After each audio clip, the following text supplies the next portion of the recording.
Ladies and gentlemen, the game of chess, some consider it an art, some say it's a science, some say it's it can be a mathematical thing where grandmasters race to the end game immediately when they have a one pawn advantage or they see a draw, which can be kind of boring. But this match here had a lot of interesting artistry and patterns for a 22 move match. Here, on my climb up the ladder, I faced Vinny from England, and I had beaten him with the white pieces. And Vinny was like, "Oi, are you having a laugh, mate? You can't beat me with this rubbish. Let's have a rematch." And I was like, "You're dealing with the Peaky Blinders here, buddy." So we started, and as I mentioned in the last video, I've been trying this E6 move, followed sometimes by this or various things, or getting to this, and it's been a good defense with black for me on this level. At white, I tend to do better. One thing this prevents is a fool's mate, because this automatically gives you access to that and blocks some stuff off. So he did look for possibly a fool's mate, which a lot of people on this level do, or scholar's mate openings, aggressive queen openings. So I brought out the knight, as I mentioned in the last one, that was similar to this. The setup was, if that remains open, I can jump that there and put that pawn there. But he blocked that off.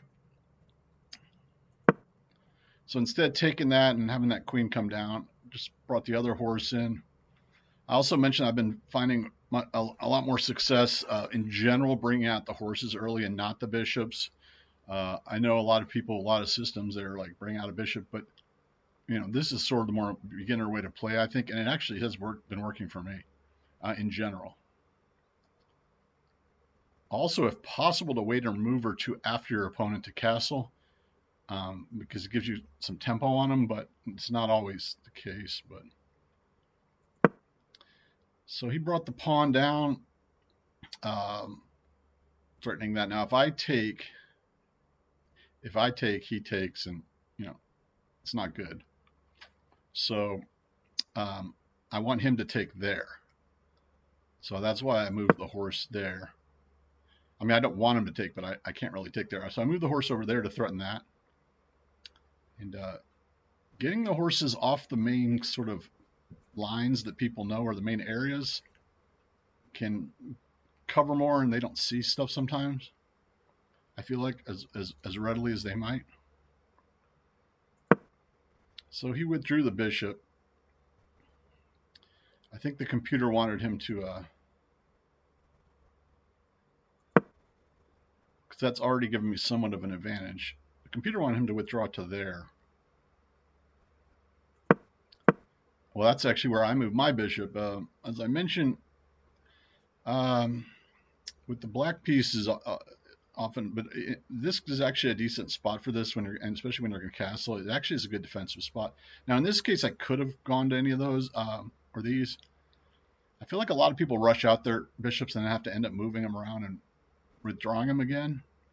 And this this E6 defensive opening tends to congest this a lot and be very defensive at first and hard for people to break down. So pushing that out here, he's just going to bump it out. He could bump it with the pawns, which is annoying. Then he could go with the horse, which I wouldn't want to trade that. If he went with the bishop, I might trade it, bishop for bishop, to get his dark one off the board, because I may end up on the light squares to block him. But then he'll bring the queen forward, so I'm helping him develop. So anyway, possibly here or here might have been, but anyway, I went there. It's sort of a pattern I'm becoming comfortable with. So he came in and threatened the horse. Now here I could have moved the horse out of the way and attacked him, or moved it there.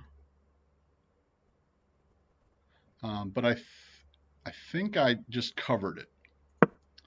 Right, so I covered it with the pawn. I'm trying to create a little breathing room for other pieces, and now this covers this.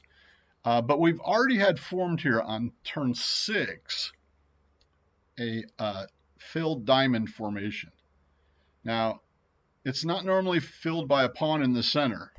It's normally filled with like pawns out here and a piece that can move in the center, but it is a formation nonetheless. And it is a pattern, and this does have access to some squares. So already by turn 6, I've done one little artistic maneuver. Brought out the horse.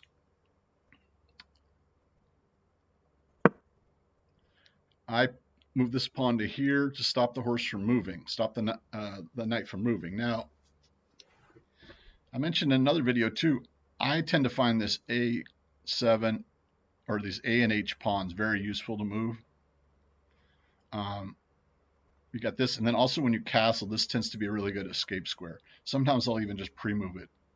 Not always, but I don't always see the need to jump the 2 squares, like here in general. And a lot of things you watch online, they push aggressive on the 2, and I don't think people like around my level necessarily know why they're doing that. And he pushed his 2. I don't even want to go to that square because the point is that's on white, and that is. All right, so now I did push this one on this opposite side because of that, and I want a castle. I just decided to go and do that. He pushed that one too, automatic reply. So that's what some people were told, get the space, get this out, blah, blah, blah. I mean, it's all right, but you can't just do it in every situation, I don't think. So I went ahead and castled. So I've exposed my light here, but I've got these blocked on light, and his is dark on this side. He hasn't brought the queen out yet. So then Brendan brought that pawn down. He's like, aha, I'm locking you in. So actually, when he did it here, I could have moved the horse to there or there, and they'd both be protected. Or no, one would be protected by the other. But I wanted to castle, so he went ahead and blocked that off. So I can't take that, but I could still actually move this one here and create less spots for him to move over here. So he can swap. He can take that and lose his bishop. He can take that pawn and lose his pawn. Other than that, I'm actually protected right now. I'm with this diamond and then the rising wings. So I'm trying to get more stuff out. I believe here, I'm trying to create room for this, but also I believe I did not go 2 because I actually remembered en passant. Either that or I just did it one at a time. I think I'm getting worried because he's got that on that, that on that, that on that, that on that. And I did say that's a key square especially when I run this thing. Either way, that opens up that can only go one spot. That's closed in. Very turtle-like. Not necessarily the main principle of chess. But what I've actually formed here now, it's almost complete. I call it the sideways cross. And you do see this in videos too as well. They don't always call it that, but it's a defensive formation. Now, if it was an inverted cross, that's scary a little bit because if you've seen like Damien the Omen 4, which is a great movie, that's satanic. Upside down cross. Extremely satanic. So he brings the horse out, his other horse. Guarding that. Sometimes it is good though if you take the one horse here to bring the other one across the middle. It gives you different angles. And I think I said that where people, when they come from like these two on the same side, it covers stuff that people don't necessarily recognize on this level. So now we're on move 11, and we've had the diamond into an inverted cross, sort of. Now here, so I went the second one. Now I'm kind of capturing space, locking him up on this side. And it actually turns out I'm on the dark squares primarily, but I got the light. Like I'm congesting it, but look what's open now. These 2 lanes. And I've castled and he hasn't. But there is tension here. As I said, there, if he took this, it probably would start, I've closed off a little of the tension, but it's very congested around here. He withdrew the bishop. And perhaps he saw me coming with that and he got scared. and then, you know, with the horse. So withdrew it, but he wants to keep on this. He's really fighting for these center pawns, in which on my level, not that many people do that much, but I mean, they do, but they don't. So I went ahead and brought out the queen here. This pins his knight to this. That's like sort of my first aggressive move of the game, period. Like, I haven't crossed the middle line, I don't think. No, I haven't. This is why I was saying this is a cagey game so far, sort of, considering. So I brought that out. That pins that to that. And it can be dangerous. Of course, the key here is I can slide it back here, and I even have that to slide it back on if needed, so it doesn't get trapped. He went ahead and castled. Now he already opened up this so much by doing that 2-pawn move. Again, that like he just automatically did that, so that wasn't smart in my opinion. Because this gives me, well, number one, when you castle, it tells the opponent where to attack you at. That's actually, I don't like castling earlier in my opponent in general, but it gives them a direct area to target. And when you see that, you know, open. So because he did that, he left that pawn hanging. Because he moved the rook, because he castled. And I recognized that and took it. So really that 2-pawn thing really backfired on him. And locking me in. But it's showing the game even. So now he withdrew the bishop because my pawn was attacked yet. So now my opponent has formed, it's almost called, I'd almost call it like a Christmas present box, or like a birthday, a box with a little like rectangular, you know, upside down present, because he's all in this rectangle except for this. I don't think this is a super engine move because your queen can't move. Your rooks haven't moved. Yeah, you're blocking in a pawn. Yeah, this is the rectangle with the bow on top, upside down. So then so now I've cleared this line. So you see here this V for victory, V for vendetta. And he has a vendetta against me, but for Guy Fawkes, but this isn't going to, I don't think it's going to end well for him. So I got the V going here. But I decided just to move the rook to here. That square would be an exchange with that bishop, and I didn't want to do that. But probably here would have been a better square. But maybe I was almost hiding my intentions and just guarding that. I'm not 100% sure. Maybe I just wanted to have a little more cover over here. But here I don't want to swap, because then I end up with a pawn that's disconnected and leaves that open. And the only piece I haven't activated is this. Well, I haven't moved either of those, but that's the only one not off the back line.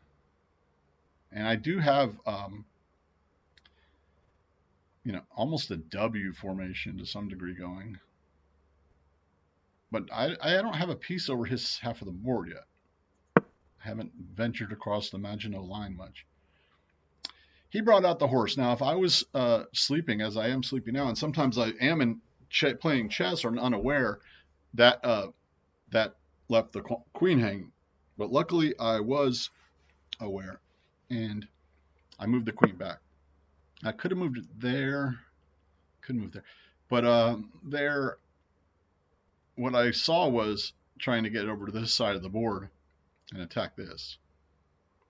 So I'm going to do all the way back, which is not something I often do. I mean, just depends on what's going on. A lot of times this is a good landing spot for the queen when on dark.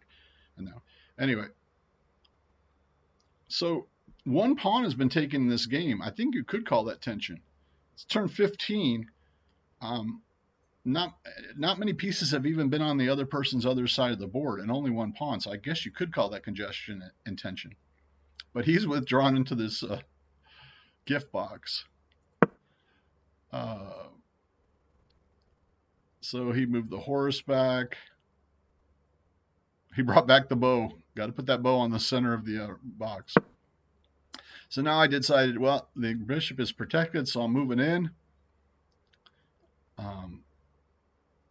Just putting pressure on this in this open file. taking over the open file, so to speak. And again, when I do that, when I was talking about that W, like they always say, don't put your pieces on the side, but if it can work well, like if you're going for a checkmate, but also like I had the middle protected like that. I don't know. So he went and decided here and said, I'm breaking open that formation. Now he might have lost patience with me here because I beat him already, and he's like, Governor, are you having a laugh with this? Wait, let me.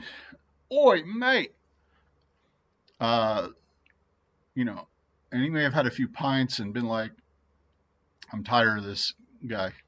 I can't do anything. So he went and decided to take that, which allowed me to capture his bishop. So I'm up a bishop now. I did expose that file, however. Yeah, I think he lost patience. I think he was like stymied at every turn. And anyway, so okay. So now we're up to move 17. He brought the horse up to attack me. I think he started, I think he got impatient. I went ahead and went for the swap. He takes back with the pawn and exposes that, doubles up the pawn. So here the bishop's under threat, but actually it's not. So I took that. This is a famous formation when you have a pawn. When you have a bishop, it's a formation. I don't know what you'd call that, the overwatching bishop. So here he, I think he senses some danger. He might not have seen this, but he's just like, get the hell away from my queen. And my king. You're decimating everything I have. But this is actually still a danger for me to watch here. Your area where you've castled is always dangerous and leaving it exposed. In addition to not giving yourself an exit route, but he's still got this piece and this piece, and things can happen if you're not careful. So he decided to threaten it with the rook. However, because of where my horse is located, these two horses came in pretty heroic. He took that. He could take back with the queen or the pawn. He takes back with the queen. Now, yeah. So from going to no pieces, I got a bishop, a knight, rook, and a pawn, like that fast. Now we're on turn 20. He took. So here I said it's time to move in the queen. The only way he had to move I believe he had to move the queen out.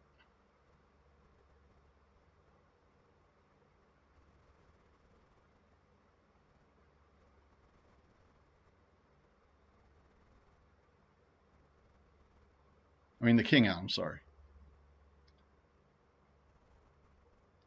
I mean, I think that's the only way to no. If he didn't want to lose his queen, I think he could have moved the king out. I'm not sure why they're saying this.